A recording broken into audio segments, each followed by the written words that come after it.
Japan పర్యటనలో ఉన్న తెలంగాణ ముఖ్యమంత్రి రేవంత్ రెడ్డి టోక్యో నగరంలో ప్రవాస భారతీయులతో కలిసి తెలుగు వెలుగు పండగ సంబరాలు కార్యక్రమంలో పాల్గొన్నారు.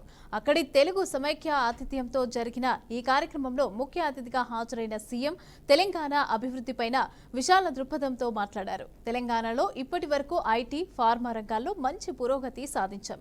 హైదరాబాద్ను ఐటీ హబ్గా, ఫార్మా సిటీగా దేశానికి పరిచయం చేయగలిగాం.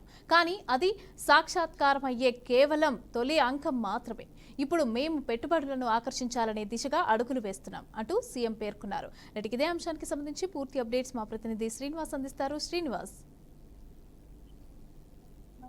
తెలంగాణ ముఖ్యమంత్రి రేవంత్ రెడ్డి గత 3 రోజులుగా జపాన్ పర్యటన కొనసాగుతున్నటువంటి పరిస్థితి. దీనికి సంబంధించి చూసినట్లయితే ఇప్పటికే జపాన్ లో ఉన్నటువంటి అనేక కంపెనీలకు సంబంధించిన మేనేజర్స్ తో పాటు అక్కడ ఉన్నటువంటి జపాన్ సంబంధించినటువంటి వివిధ కార్యక్రమాల్లో పాల్గొనడంలో తెలుగు సంబంధించినటువంటి ప్రఖ్యాతిగాంచినటువంటి ఒక సదస్సులో కూడా ఆయన పాల్గొన్నటువంటి పరిస్థితి. దీనికి సంబంధించి అక్కడ జపాన్ సంబంధించినటువంటి అనేక కంపెనీల యజమానులతో పాటు అక్కడ ఉన్నటువంటి అనేక పెట్టుబడులు తెలంగాణకు తీసుకురావడం లక్ష్యంగా అతను పర్యటన కూడా చేస్తున్నటువంటి పరిస్థితి. ఈ క్రమంలోనే గత 3 రోజులుగా తెలంగాణ సీఎం రేవంత్ రెడ్డి బృందం కూడా పర్యటిస్తుంది. దీనికి సంబంధించి ఇప్పటికే అనేక కంపెనీలతోటి ఒక మీటింగ్ కూడా పెట్టడం జరిగింది. దీంతో పాటు జపాన్ తరహా తెలంగాణలోని అనేక కంపెనీలు అభివృద్ధి చేయడానికి సానుకూలంగా ఉందంటూగా పెద్ద ఎత్తున స్పందన కూడా వచ్చినటువంటి పరిస్థితి.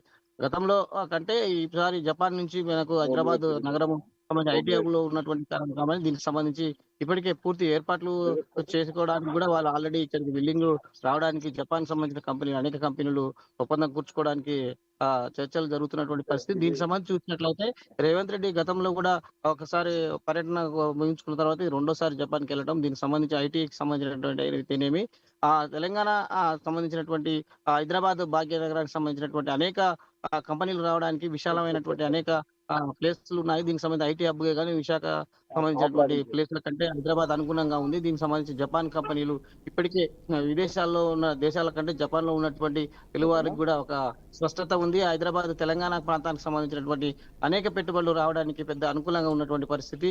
పలు దేశాలలో కంటే జపాన్ నుంచి ఉన్నటువంటి అనేక మంది తెలుగు వారు కూడా పెద్ద ఎత్తున ఇక్కడ ఉన్నటువంటి తెలంగాణ ప్రాంతానికి సంబంధించినటువంటి పెట్టుబడి పెట్టడానికి పెద్ద ఎత్తున సుముఖంగా ఉన్నట్లు కూడా తెలుస్తుంది. ఇదే విషయానికి సంబంధించి గత 3 రోజులుగా జరుగుతున్నటువంటి అనేక కంపెనీల రివ్యూ కావచ్చు, ఈ రోజు జరుగుతున్నటువంటి జపాన్ లో ఉన్నటువంటి ఒక సదస్సు కూడా ముఖ్య అతిథిగా హాజరైనటువంటి పరిస్థితి. ఈ జపాన్ లో జరిగినటువంటి ఈ సదస్సుకు ముఖ్యమంత్రి రేవంత్ రెడ్డితో పాటు అక్కడ ఉన్న బృందం కూడా జరిగింది. ఇక్కడ జరుగుతున్నటువంటి రివ్యూ ఓవరాల్ గా చూసినట్లయితే తెలంగాణలో ఉన్నటువంటి అనేక కంపెనీలు ఇప్పటికీ వచ్చినాయి. వివిధ రాష్ట్రాలకు సంబంధించినటువంటి పెట్టుబడులు కాదు, వివిధ దేశాలకు సంబంధించిన పెట్టుబడి కూడా భాగ్యనగరంలో హైదరాబాద్ లోని ఐటీ హబ్ లోకి ఇప్పటికే ఉన్నటువంటి పరిస్థితి. ఇలాంటి విషయాన్ని పూర్తిగాను అధ్యయనం చేస్తూ జపాన్ పర్యటనలో ముఖ్యమంత్రి రేవంత్ రెడ్డి బృందం పర్యటించి పెట్టుబడులకు అనుకూలంగా ఉన్నటువంటి హైదరాబాద్ కు ఎలాంటి కంపెనీస్ రావాలి, వస్తే ఇక్కడ ఉన్నటువంటి నిరుద్యోగ సమస్య కానీ ఇక్కడ ఉన్నటువంటి ఎవరైతే వ్యాపారస్తులు ఉంటారో సంబంధించినటువంటి ఎడ్యుకేషన్ ఆధారపడి అనేక రాష్ట్రాలు కూడా ఈ కంపెనీ జపాన్ లో చేస్తున్నటువంటి తెలుగు వాళ్ళు కూడా ఉన్నటువంటి పరిస్థితి. వీళ్ళందరితో కలిపి ఒక రివ్యూ మీటింగ్ చేసుకొని తెలంగాణకు రావాల్సినటువంటి బడ్జెట్ కాకపోయినా మన పెట్టుబడులను కూడా తీసుకురావడానికి కూడా ముఖ్యమంత్రి రేవంత్ రెడ్డి పెద్ద ఎత్తున చర్చలు జరుపుతున్నారు. దీనికి సంబంధించి ఇప్పటికే ఒక సదస్సు కూడా ఏర్పాటు చేయడం జరిగింది. ఓవరాల్ గా చూసినట్లయితే జపాన్ సంబంధించినటువంటి దేశంలో కూడా తెలుగు వాళ్ళు కూడా ఎక్కువ అధిక సంఖ్యలో ఉన్నారు. వీరు కూడా ప్రధానంగా చూసినట్లయితే మెజార్టీగా ఐటీ రంగంలో పనిచేస్తున్నటువంటి వాళ్ళే ఉన్నారు. వీరికి కూడా తెలంగాణ ప్రాంతంలో అలాంటి కంపెనీస్ పెట్టాలనేది ఒక ప్రతిపాదన కూడా పంపినట్టు కూడా తెలుస్తుంది. ఇది తెలంగాణలో ముఖ్యమంత్రి రేవంత్ రెడ్డి గత 3 రోజులుగా జరిగినటువంటి పర్యటనలో భాగంగా జరుగుతున్నటువంటి తాజా సమాచారం. Right, thank you Srinivas. Chittoor జిల్లాలో 90 ఏళ్ల ముసలమ్మపై రెవెన్యూ అధికారులు పగబట్టారా అంటే అవుననే సమాధానం అనిపిస్తుంది. ఐరాల మండలం వేదగిరి వారిపల్లి పంచాయతీ ఎగువ నాగులవారిపల్లిలో ఈ ఘటన చోటు చేసుకుంది. లక్ష్మమ్మ అనే వృద్ధురాలి ఇంటి కబ్జా విషయంలో బాధితురాలికి న్యాయం చేయాలని కలెక్టర్ ఆదేశించిన తహసీల్దార్ చొరవ చూపిన ఐరాల మండలం సర్వేయర్ బాలాజీ విఆర్ఓలు కనికరించకపోవడంతో తీవ్రంగా ఇబ్బంది పడుతుంది ఆ ముసలమ్మ. 40 సంవత్సరాలుగా తాను ఉంటున్న సొంతింటిని వేరే వ్యక్తులకు చెందిన ఇళ్లుగా రికార్డులను మార్చేశారని ముసలమ్మ వాపోతుంది. వృద్ధురాలు లక్ష్మమ్మ పేరుతోనే ఇంటి పన్నులు, ప్రధానమంత్రి స్వచ్ఛ భారత్ మరుగుదొడ్లు, ఆధార్ కార్డు, రేషన్ కార్డు, నెల పింఛన్లు మంజూరు, విద్యుత్ బిల్లులు ఉన్న ఇళ్లు కబ్జా చేశారని ఆవేదన వ్యక్తం చేస్తున్నామె. తాను ఇంట్లో లేని సమయంలో సర్వే చేసి భాస్కర్ నాయుడు సతీమణి లలితా కుమారి పేరుపై సర్వే రిపోర్ట్, సర్వేయర్లు, వీఆర్ఓలు స్కెచ్ ఇచ్చారని చెప్పింది. డబ్బులకు కక్కుర్తి పడి భాస్కర్ నాయుడు భార్య లలిత కుమారి పేరుతో తన ఇంటిని రికార్డుల్లో సర్వేయర్ బాలాజీ మార్చేశారని వాపోయింది. ఇంటి హద్దులు, స్కెచ్ని మార్చేసిన సర్వేయర్ బాలాజీ మండల వీఆర్ఓపై చర్యలు తీసుకోవాలని లక్ష్మమ్మ డిమాండ్ చేస్తుంది. ఇక ఇదే అంశంపై పూర్తి సమాచారం మా ప్రతినిధి గోపి అందిస్తారు. గోపి, చెప్పండి. వెంకటేష్, మొత్తం మీద అంటే కబ్జాలు ఏ రకంగా ఉన్నా, అక్రమాలు ఏ రకంగా ఉన్నా కూడా ఉక్కుపాదం మోపుతాము, అదేవిధంగానే కఠిన చర్యలు తీసుకుంటాం అంటూ కూడా ముఖ్యమంత్రి చంద్రబాబు నాయుడు కావచ్చు, నారా లోకేష్ గారు కావచ్చు, అదేవిధంగానే డిప్యూటీ సీఎం పవన్ కళ్యాణ్ ఏ స్థాయిలో ఉన్నా కూడా ఈ రకమైన చర్యలు తీసుకుంటామంటూ కూడా ఎన్నో సందర్భాల్లో చెప్పడం జరిగింది. అయితే చిత్తూరు జిల్లాలో అంటే చాలా దారుణ ఘటన చోటు చేసుకోవడం జరిగింది. చిత్తూరు జిల్లా అంటే పూతలపట్టు నియోజకవర్గానికి సంబంధించి ఐరాల మండలంలో అంటే వేదగిరి వారిపల్లె, ఎగువ నాగులవారిపల్లె ఉన్నటువంటి ప్రాంతం అంటే గుట్టపాలెం అంటారు ఆ ప్రాంతాన్ని. అక్కడ ఆ గ్రామంలో లక్ష్మమ్మ అనేటటువంటి వృద్ధురాలు ఉంటుంది, 90 సంవత్సరాలు. మనం చూడొచ్చు బీఆర్కే స్క్రీన్ పైన. అంటే ఎంతో దారుణంగా ఆమెని ఇబ్బందులు పెట్టి రకరకాలుగా అంటే అన్ని ఆమెకు సంబంధించి అన్ని ఆధార్ కార్డులతో పాటు రేషన్ కార్డు, అదేవిధంగానే 40-45 సంవత్సరాల క్రితం నిర్మించినటువంటి ఇల్లు. అలాంటి ఇల్లుని అంటే వృద్ధాప్యం అంటే 90 సంవత్సరాలు అంటే ఆమె అక్కడ ఉండదు కాబట్టి, ఉండే పరిస్థితి ఉండదు కాబట్టి అంటే 10 రోజులకో 15 రోజులకో వాళ్ళ కూతురు దగ్గరికి, చిన్న కూతురు దగ్గరికి వెళ్ళి వస్తూ ఉంటుంది. ఇదే సందర్భంలోనే అక్కడ ఉన్నటువంటి పక్కింట్లో ఉన్నటువంటి భాస్కర్ నాయుడు కబ్జాదారుడు ఆ ఇంటి పైన కన్నేసి దాన్ని కబ్జా చేయడానికి రెవెన్యూ అధికారులతో కుమ్మక్కవడం జరిగింది. ఆ రెవెన్యూ అధికారులకు సంబంధించి సర్వేయర్ బాలాజీ ఇందులో ప్రధాన పాత్రధారి, సూత్రధారి. అతనికి పెద్ద మొత్తంలో డబ్బులు ముట్టజెప్పి ఆ ఇంటిని కబ్జా చేయడానికి దొంగ పత్రాలు సృష్టించి దాన్ని కబ్జా చేయడానికి ప్రయత్నాలు చేశారు. ఇదే సందర్భంలోనే ఆ ఇంటిని పూర్తిగా కూడా అంటే కొలిసిన తర్వాత స్కెచ్ వేయడం, దాని తర్వాత సర్వే రిపోర్ట్ వేయడం, ఇవన్నీ ఇచ్చి ఆ ఇంటిని ఏకంగా భాస్కర్ నాయుడు కబ్జాదారు ఎవరైతే ఉన్నారో వాళ్ళ భార్య పేరున లలిత కుమారి పేరున కూడా మార్చి ఆ స్కెచ్ కూడా ఇవ్వడం జరిగింది. అవంతా కూడా మన దగ్గర బీఆర్కే అంటే మన దగ్గర ఉన్నాయి. దానికి సంబంధించి బాధితురాలు మనతో మాట్లాడడం జరిగింది. సో ఆమె కలెక్టర్ దగ్గరికి వెళ్ళినా కూడా ఇప్పటి వరకు కూడా న్యాయం జరగలేదు. కలెక్టర్ స్పష్టమైన ఆదేశాలు ఇవ్వడం జరిగింది. మరోసారి మీరు కలెక్టర్ కార్యాలయానికి రావద్దండి, ఖచ్చితంగా దీనిపైన అంటే ఆమె ఇచ్చినటువంటి స్టేట్మెంట్ రికార్డ్ చేసి నేరుగా తహసీల్దార్ కార్యాలయానికి పంపడం జరిగింది. తహసీల్దార్ కూడా దానిపైన పూర్తి స్థాయిలో స్పందించినప్పటికీ కూడా ఏదైతే అక్రమాలకు సంబంధించి అంటే అక్కడ ఉన్నటువంటి అంటే సర్వేరు బాలాజీతో పాటు మరికొంతమంది అధికారులు ఎవరైతే ఉంటారో రెవెన్యూ అధికారులు, వాళ్ళు సక్రంగా అంటే దానిపైన మరోసారి సర్వే చేయకుండా అక్రమాలు చేసినటువంటి భాస్కర్ నాయుడుకే సపోర్ట్ చేస్తున్నారనేటటువంటి ఆరోపణలు బలంగా వినపడుతున్నాయి. ఎట్టి పరిస్థితుల్లో కూడా ఆ బాధితురాలకి ఆ వృద్ధగా ఉన్నటువంటి అంటే 90 సంవత్సరాల లక్ష్మమ్మకి న్యాయం చేయాలనేదే వాళ్ళు కావచ్చు, వాళ్ళ కుటుంబ సభ్యులు ఆరోపిస్తున్నారు. దీనిపైన పూర్తి స్థాయిలో అంటే కలెక్టర్ గానీ మిగిలిన అధికారులు చర్యలు తీసుకోవాలనేది వాళ్ళ ప్రధాన డిమాండ్. ఎందుకంటే ఇవాళ రాష్ట్రంలో ఎక్కడ చూసినా కూడా ఇలాంటి పేదలకు అందరికీ కూడా అంటే ఎక్కడ పడితే అక్కడ ఇల్లును కావచ్చు, స్థలాలను కావచ్చు, ఇలా ఎక్కడ పడితే అక్కడ కబ్జాలకు గురవుతున్న తరుణంలో ఇప్పటికే ఎన్నో సందర్భాల్లో ముఖ్యమంత్రి గాని అదేవిధంగానే డిప్యూటీ సీఎం పవన్ కళ్యాణ్ వీళ్ళందరూ కూడా స్పందించడం జరిగింది. ఏ ప్రాంతంలో ఎక్కడ ఇలాంటి ఘటనలు జరిగినా వెంటనే అంటే సీఎం కార్యాలయానికి కావచ్చు, లేదంటే డిప్యూటీ సీఎం కార్యాలయానికి కావచ్చు, మొత్తం కూడా బాధితులు మీరు ఫిర్యాదు చేయొచ్చు, వెంటనే సంబంధించిన కలెక్టర్లకి ఇన్స్ట్రక్షన్స్ ఇస్తాం. ఎట్టి పరిస్థితుల్లో కూడా అలాంటి అక్రమాలను ఉపేక్షించే ప్రసక్తే లేదంటే కూడా స్పష్టమైన ఆదేశాలు ఇచ్చినప్పటికీ కూడా కింది స్థాయిలో ఉన్నటువంటి సిబ్బంది ఈ రకమైన అక్రమాలకు పాల్పడుతున్నట్లు తెలుస్తుంది. వీళ్ళపైన పూర్తి స్థాయిలో చర్యలు తీసుకోవాలనేదే బాధితురాలి అంటే 90 సంవత్సరాలు ఉన్నటువంటి Lakshmamma demand. Venkatesh. Gopinath, thank you. Maha Visakha నగరపాలక సంస్థ మేయర్ గొలగాని హరివెంకట కుమారిపై కూటమి ప్రవేశపెట్టిన అవిశ్వాస తీర్మానం నెగ్గింది. ఈ రోజు ఉదయం 11 గంటలకు GVMC in charge commissioner collector M N Harendra Prasad అధ్యక్షతన కౌన్సిల్ సమావేశం ప్రారంభమైంది. వైసీపీ కార్పొరేటర్లు ఒక్కొక్కరిగా పార్టీని వీడడంతో కూటమి బలం పెరిగింది. జీవీఎంసీలో మొత్తం 97 మంది సభ్యులు ఉన్నారు. సమావేశానికి ఎక్స్ అఫీషియో సభ్యులతో కలిపి 74 మంది కూటమి సభ్యులు హాజరయ్యారు. వీరంతా అవిశ్వాస తీర్మానానికి మద్దతుగా ఓటు వేయగా కౌన్సిల్ సమావేశాన్ని వైసీపీ సభ్యులు బహిష్కరించారు. దీంతో మేయర్ గొలగాని హరివెంకట కుమారి పదవిని కోల్పోయారు. దీనికి ఇదే అంశంపైన మా ప్రతినిధి నాయుడు అందిస్తారు. నాయుడు, చెప్పండి. థ్యాంక్ యూ మనస.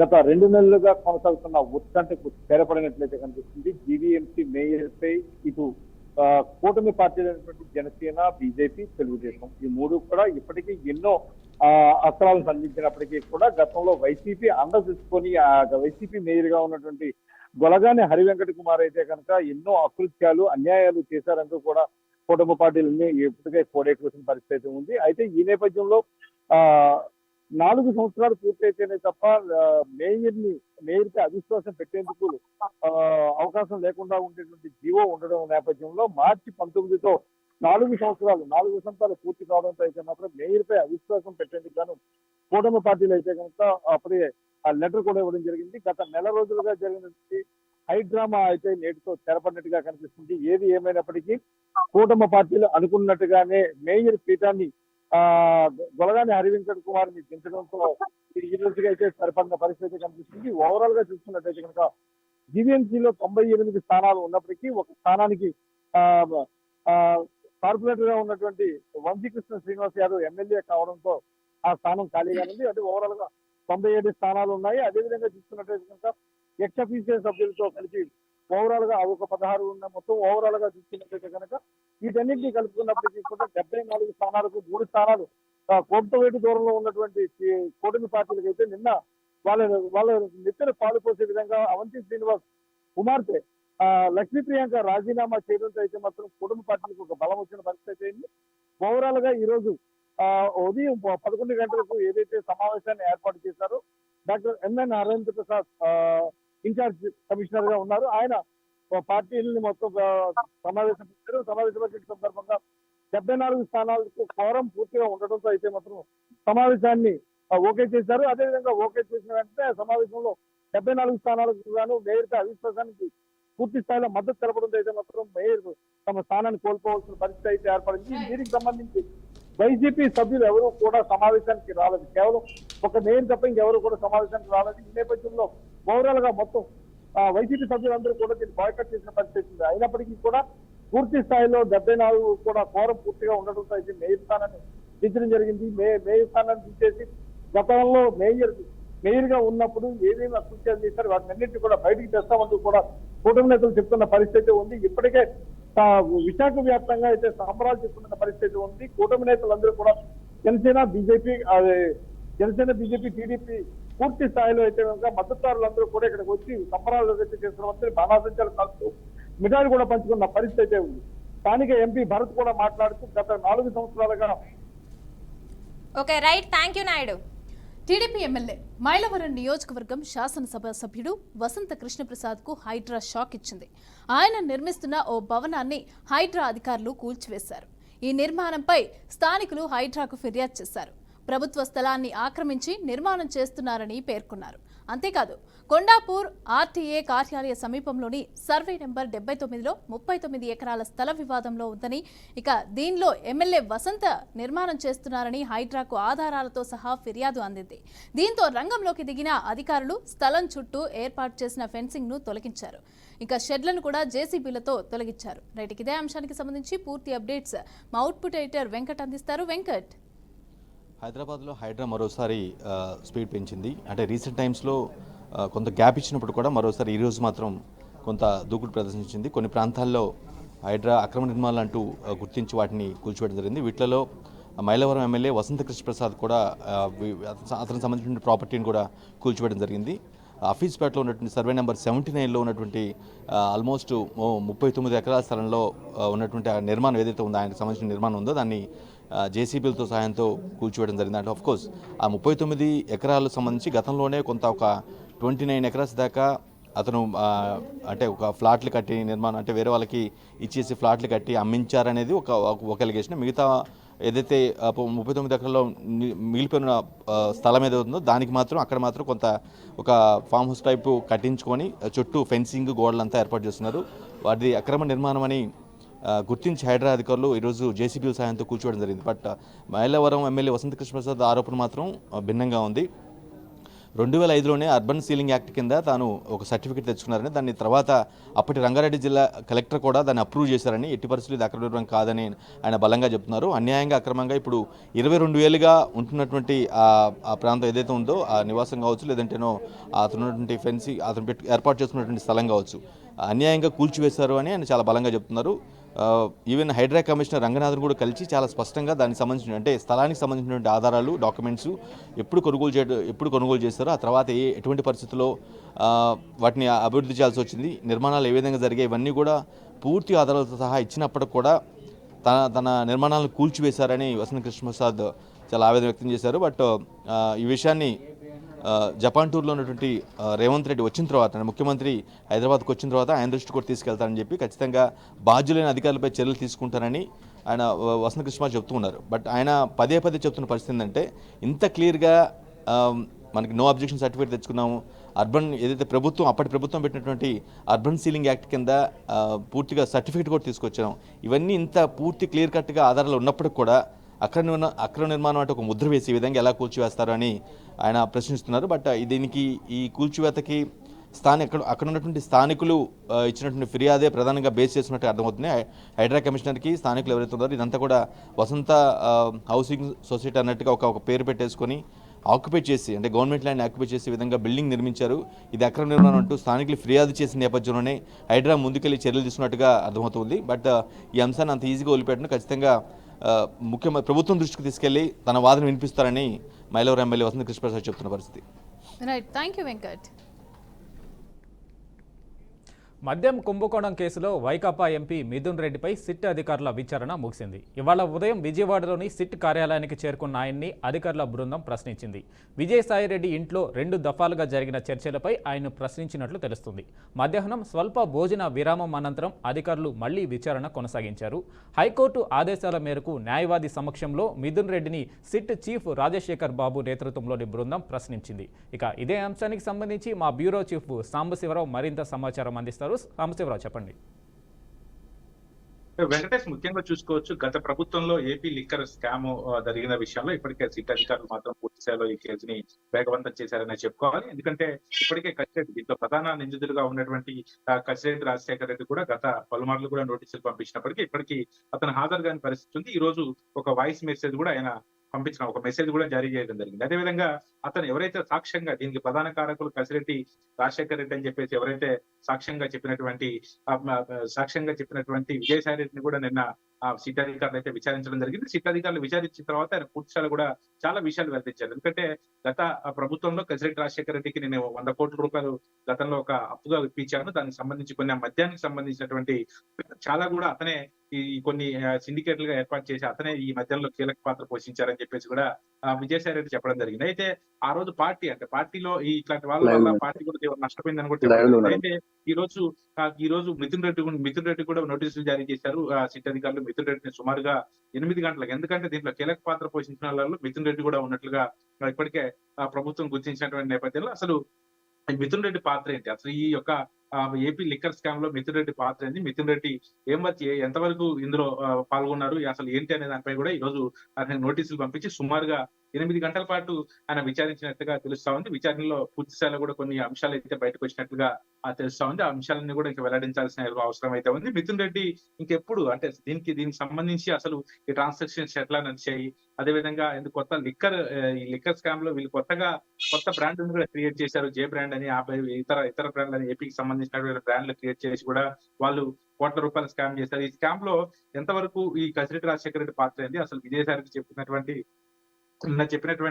మాటలకి ఈ రోజు ఏమన్నా సంబంధం ఉందా, ఇవన్నీ కూడా మాట్లాడినటువంటి పరిస్థితి అని చెప్పుకోవచ్చు. మొత్తంగా పూర్తి స్థాయిలో కూడా విచారణ చేశారు. అయితే మరికొద్ది అంటే ఇప్పటికే మిథున్ రెడ్డిని విచారించారు. అయితే కసిరెడ్డి రాజశేఖర రెడ్డి కూడా త్వరలోనే హాజరయ్యే అవకాశం అయితే కనబడతాం.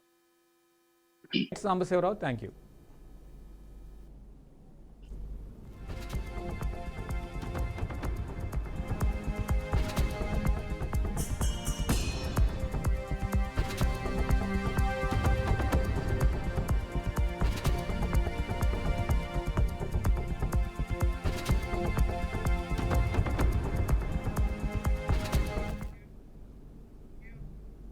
హైదరాబాద్లోని కాలనీలు బస్తీలో పార్టీ జెండా ఎగురవేసి 27న జరిగే ఆవిర్భావ సభ కోసం దండులా కదలాలని బీఆర్ఎస్ వర్కింగ్ ప్రెసిడెంట్ కేటీఆర్ పిలుపునిచ్చారు.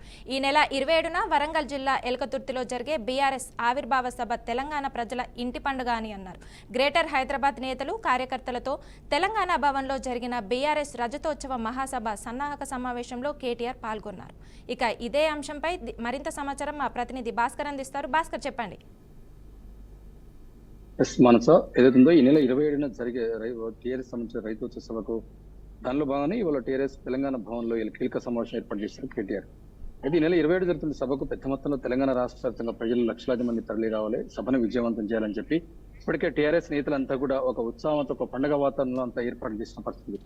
దానిలో భాగంగా ఇవాళ తెలంగాణ భవన్లో జరిగిన సన్నాహక సమావేశంలో టీఆర్ఎస్ పార్టీ ఒక ఉద్యమ పార్టీ, అధికారం కోసం పుట్టలేదు, అది తెలంగాణ ప్రజల కోసం పుట్టింది, తెలంగాణ ఆశయాల కోసం పుట్టిన పార్టీ, అది ఏ అధికారం కోసం పుట్టలేదని చెప్తూనే ఒకవైపు 4 ఏళ్ల తర్వాత ఉద్యమం చేసినటువంటి పార్టీ టీఆర్ఎస్ పార్టీ ఇలా తెలంగాణ రాష్ట్ర ప్రజల హక్కులను కాపాడడానికి, తెలంగాణ రాష్ట్ర ప్రజల కోసమే నిరంతరం ఈ పార్టీ పనిచేస్తుందని చెప్పి కేటీఆర్ కామెంట్ చేసిన పరిస్థితి. దానిలో భాగంగా ఇలా 14 ఏళ్లు ఉద్యమం కొనసాగించిన తెలంగాణ పార్టీ కేటీఆర్ తెలంగాణ వచ్చిన తర్వాత బీఆర్ఎస్ పార్టీ కంప్లీట్ గా అధికారం కోసం పుట్టలేదు, తెలంగాణ ప్రజల కోసం పనిచేస్తుందని చెప్పి హాట్ కామెంట్ చేశారు కేటీఆర్. అయితే దాన్ని చూసుకోకుండా ఏదైనా కేసీఆర్ గొప్ప అడ్మినిస్ట్రేషన్ అని చెప్పి గతంలో ప్రణబ్ ముఖర్జీ కూడా కేసీఆర్ ని పొగడడం జరిగిందని చెప్పి చెప్తున్న పరిస్థితి. దానిలో భాగంగానే 16 నెలల్లో కాంగ్రెస్ పార్టీ అధికారంకి వచ్చినాక 16 నెలల్లో పూర్తిగా విశ్వసించిపోయినట్టు ప్రజలపై విశ్వాసం లేకుండా అయిపోయింది, కాంగ్రెస్ పార్టీ పని అయిపోయిందని.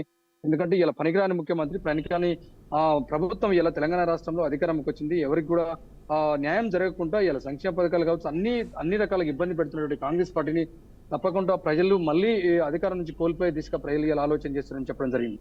ఒక పనికిమాల హైడ్రాని తీసుకొచ్చి హైదరాబాద్ లో ప్రజల్ని బాగా ఇబ్బంది పెడతారు, హైడ్రా తోటి చాలా మంది పేదలు ఇబ్బంది పెడుతున్న పరిస్థితి అని చెప్పి కేటీఆర్ కామెంట్ చేయడం జరిగింది. ఎందుకంటే హైడ్రా చుట్టూ మోసి పరివాహక ప్రాంతంలో ఉన్నట్టు మొత్తం పేద ప్రజలు వీరంతా కూడా దానికి గుడిసెలు వేసుకుని స్థానికంగా ఉన్నటువంటి నివాసం ఇలా నివాసిస్తున్న ప్రజల్ని ఇలా హైదరాబాద్ జలాయిస్తుంది. కేటీఆర్ వచ్చిన తర్వాత తప్పకుండా మళ్ళీ మన ప్రభుత్వం అధికారంలోకి వస్తుంది, ప్రజలను కాపాడే దిశగా ఇలా ప్రభుత్వం పనిచేస్తుందని చెప్తున్న పరిస్థితి. ఎందుకంటే చూస్తున్న పరిస్థితి తెలంగాణ రాష్ట్రంలో 14 ఏళ్లు ఉద్యమం చేసిన తర్వాత అధికారంకి వచ్చిన పార్టీ 10 ఏళ్లు ప్రజల్ని సురక్షంగా కాపాడింది, ప్రజల కోసం పనిచేసింది టీఆర్ఎస్ పార్టీ. ఆ తర్వాత కాంగ్రెస్ పార్టీ అధికారంలోకి వచ్చిన తర్వాత ఏనాడు కూడా ప్రజల కోసం పనిచేయట్లేదు, తప్పకుండా మళ్ళీ అధికారంలోకి టీఆర్ఎస్ తప్పకుండా తెలంగాణ ప్రజలను కాపాడుతుందని చెప్పి కేటీఆర్ కామెంట్ చేయడం. చూడాలని వరంగల్. ఇక ఆర్కే ఫిల్మ్స్ బ్యానర్ పైన తెరకెక్కిన CM Pellam cinema release date ఖరారయ్యింది. మే 9వ తేదీన విడుదల కానుంది. గడ్డం రమణారెడ్డి దర్శకత్వంలో వస్తున్న ఈ సినిమాను స్టార్ డిజీ లోన్స్ అధినేత, యువ నిర్మాత బొల్లా రామకృష్ణ నిర్మించారు. పక్కా ఫ్యామిలీ ఎంటర్టైనర్ గా రూపొందిన ఈ సినిమాలో అగ్రనటులు జయసుధ, సుమన్, ఇంద్రజ, అజయ్ తో పాటు పలువురు నటీనటులు యాక్ట్ చేశారు. ఇక రైతుల కష్టాలను సినిమాలో వివరించారు. అంతేకాదు ఒక సీఎం అయితే ఎలా ఉంటుంది అనేది, ఎలాంటి పరిణామాలు ఎదురవుతాయి అనేది ఈ అంశాలను ఫోకస్ చేశారు. ఇప్పటికే ప్రిన్స్ హెన్రీ ఇచ్చిన మ్యూజిక్ అందరినీ కూడా అలరిస్తోంది. మరోవైపు సినిమా ఖచ్చితంగా విజయం సాధిస్తుందని చిత్ర బృందం విశ్వాసం వ్యక్తం చేస్తోంది. సీఎం పెళ్ళాం ఇక్కడ బాగా ఆలోచించేని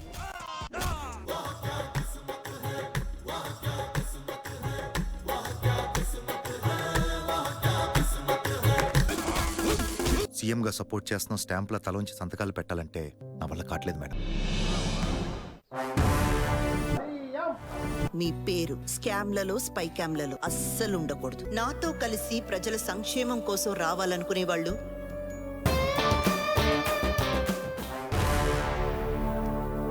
సీఎం పెళ్ళాం ఇక్కడ బాగా ఆలోచించే నిర్ణయం తీసుకున్నారా? అవును మేడం. చిన్న ఫైల్ నుంచి పెద్ద ఫైల్ వరకు నా ముందు పెట్టి సంతకం పెట్టు, లేకపోతే సపోర్ట్ విత్డ్రా చేస్తాను. ఈ 18 నెలల్లో మీరు అంటుంది 10వ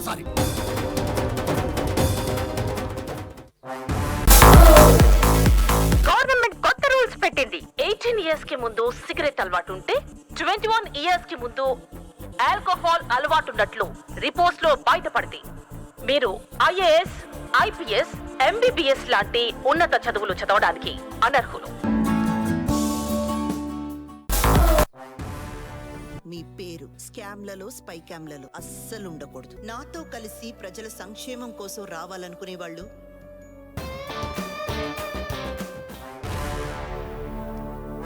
సీఎం పెళ్ళాం